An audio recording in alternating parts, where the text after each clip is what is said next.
Hello and welcome to another episode of Same Cast Different Day podcast. I'm Martel Rowland. Thank you for tuning in to another episode. So, this week is going to be a relatively very short episode, probably, because I wanted to drop some knowledge and help out some of you young people out there. Because I have had talks with some young people, and they are terrible when it comes to finances and learning about finances. It took me a while to kind of figure it out. And I figure if I drop some of the knowledge that I know, that it help out some of you younger people out there, maybe even some older people out there. So, just to get things started, first of all, my friend Mary, got me on to this guy. Um, so it's basically like a cash value life insurance policy, and this is through Northwestern Mutual, and it's a cash value life insurance policy. And what they do is you buy a life insurance policy, and they take about almost a little over half about what you pay into your life insurance policy, and they take that money and they put it into a separate account for you, and it builds value. So it's just money that goes into a separate account for you every month. Every time you pay your life insurance policy, it goes to another account, and I don't remember if I talked about this if it were in a past episode, can't remember. But it goes into another separate account that you can go and take out and use that money whenever you want to, and you don't have to pay it back at all. And that's the whole value of the whole cash value life insurance policy. And it doesn't affect your life insurance policy. So when you go and take that money out, whatever you put your life insurance policy stays intact. It does not decrease your life insurance policy or anything like that. And then over time, your actual life insurance policy values, the value of your life insurance policy go up. So what you might have paid for like $30,000 in life insurance, it goes up, and that's more than money that they pay out towards your life insurance, and which will help out your loved ones. And so I encourage a lot of people, young people, to do that. Older people, if you don't do it, if you don't have one, it's good to start one. If you want to buy, say for instance that you want to buy more life insurance later on in your life, they go by your health, as far as your health history. They don't go by what your current health condition is once you already started your policy. They go by what your health condition was, when you first started your life insurance policy. So if you started your life insurance policy at 22 and you want to buy more at like 30 something or 40 something years old, they're going to go off that, the health information at 22. So please look into something like that.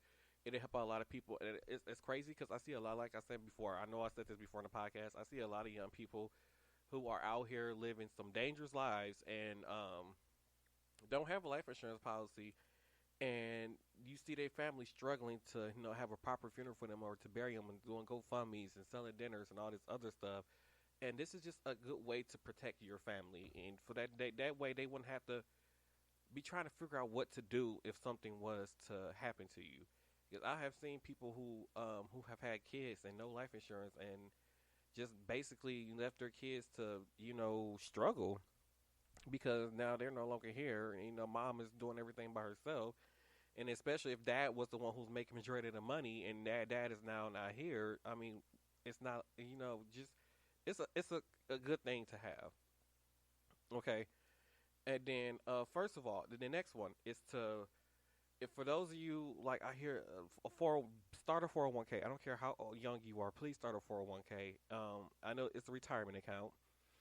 Some jobs is called a 403b. Different jobs is called other things. But please start one. No matter your age, it's better to start young. And it'll help you on the long run. Like I said, you can add more money to it. You can contribute out your paycheck every paycheck, and on top of it, just add or try to add extra money to it if you can. And over time, like I said, they increase value. Like mines, I have invested in the stock market, so I know, of course, I can lose all my money like that, and I can gain money like in a snap of a finger too.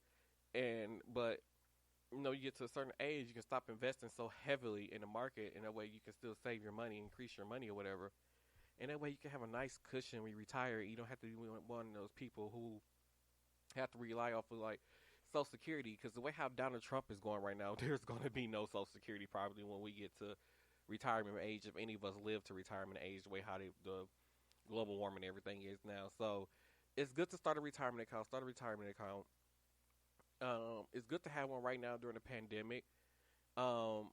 for to help pay bills and stuff. Because like right now, if you have a retirement account, you could go in that retirement account and to help you pay your bills and to be able to survive and float right now during this pandemic. So it's a good thing to have for, to it's a nice cushion to have when for emergencies like what's going on during this pandemic. So I encourage you young people to do that. Another thing is make sure you build your credit and maintain good credit throughout your life. Because I know there's some people out there you're gonna be like, oh, I want to do this, I want to do that, and you can't do it because they look at your credit score and be like, nah. So that took me some time to learn and understand how credit works, and I find myself doing a lot better when it comes to managing, credit and debt and everything. I find myself very good at managing debt. So, you know, um, to be honest, you have to accumulate some debt to achieve credit. I know that sounds crazy, but it's just something that you have to do because I personally know someone who basically paid everything with cash, and they was but then didn't ha- but had a very very low credit score and didn't owe anybody nothing. Didn't really have no debt really, actually no debt at all.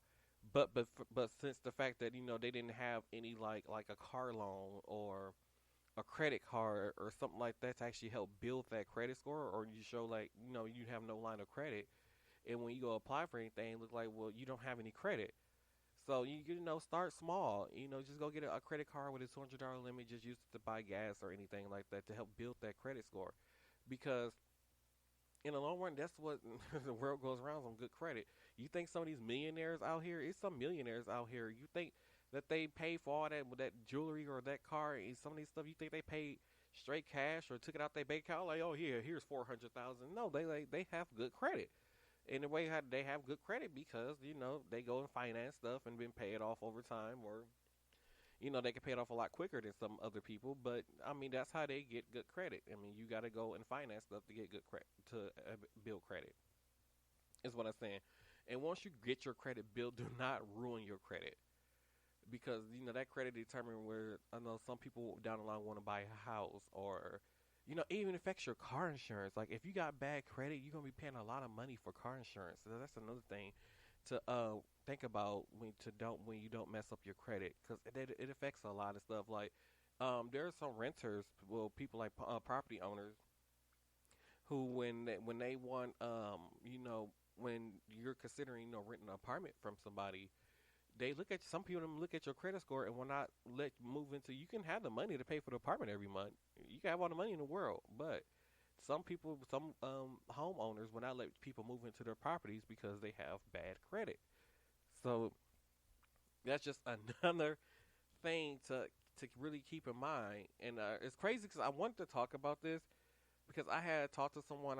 They only probably about 5 or 6 years younger than me, but they have no clue and about anything whatsoever when it comes to credit and managing money. Like some people think buying a new hoopty, or what they call what the young people call it these days. I don't even know what they call it, trapper. Go buy a new trapper every year. Pay $1,000 for a trapper every year. It's something when you can take that $1,000 and use it towards something else. When you file one, for those of you who file taxes and get tax return, you can use that for something else. So so the car that I drive now, I bought it brand new off the lot, no previous owner. It's brand new, and I was, oh, I'm not going to pay that much money for a car. I said, well, I paid this much money for this car. I said, well, this is an investment. So do I got a car now where I can get what 10 to 15 years out of this car, and compared to you having to spend, by the time you spend you buy a $1,000 car every year. Every year you buy $1,000 car. By the time I get my value out of my car, you don't been those bought the amount of money you had spent on buying your trappers is what I would have paid for my car. But I, yeah, I wouldn't say, but then that time though, you would have spent. You don't probably been through 10, 12 cars by then. I'm still on this one car that's been getting me through, and then after such a amount of time, it's paid off. So now I have this brand new car that I no longer have to pay, a finance or anything on there, and I'm still riding this car. It's not brand new, but I'm still riding it, and don't really still have to put that much maintenance into it while you're still buying trappers. I'm just saying. I'm just saying, like for me, I'm buying a brand new car off the lot. It seems like I get more value, more usage out of, more years out of it, and it save a lot more money than buying, some trapper that's only gonna last you 6 months. And then to get you to next year, you steady putting money into that little trapper, trying to get that little trapper running to keep it running for the next whatever until you get your file your taxes, whatever. It's just something to think about. Just saying, I'm just saying, it's something to think about. So, yeah, that was the whole purpose of this episode. Just drop some knowledge. Ooh, crap, shit, fuckity fuck fuck. Ooh, I was supposed to say that. But yeah, just to drop some knowledge on that. Hopefully, this episode will help some people out. I want to help some people. I want to help some people with when it comes to finance. Well, basically, finance with finances. Period. 'Cause there's a lot of people out there, especially younger people, that's lost, and it's crazy because um when I talk about the cash value life insurance policy, even to older people, they don't know they didn't know something like this existed. And this is just something that's just not taught to us. Like, this is something it don't get passed on, and it's not something that's taught to us over next to us. I figured a lot of my finances that I have now, I figured it out on my own, and I have a financial advisor too. I went and got like when I was younger, I went and got a financial advisor. His name is Jake. And Jake is really, when he reaches out to me from time to time, like, hey, how's everything going? He always asks me, well, how much you got in your savings account? Because you should have a certain amount of money in your savings account to last. And it's crazy because it's like I'm at the point now where I try to keep a certain amount of money in my savings account, because I'm at the point now in my life where I don't want to ask anybody for help. And when it comes down to it, and I'm in a tight spot, and the car breakdown or something, there's something that needs to be fixed, or just something happens, I know that I have that money that's in my savings account to go to in case something happened. And what a lot of people need to do, stop doing, is when you get money, you just happen to get some extra money, like people just go spend it right away, like just spend. Like, no, you hold on to it. I get it. You want to go have fun, you can go have fun. Use your work check and go have fun with, but save the money. Use it if you need to, or I'm not saying just, sometimes I dabble in mine from time to time to do stuff, but over time, I replace the money back that I took out. And, that's something you need to just stop spending your money right away. A lot of people, as soon as the stimulus checks came out, they went and bought TVs and had crab boils. They got the crab boils off the free food stuff. You know what?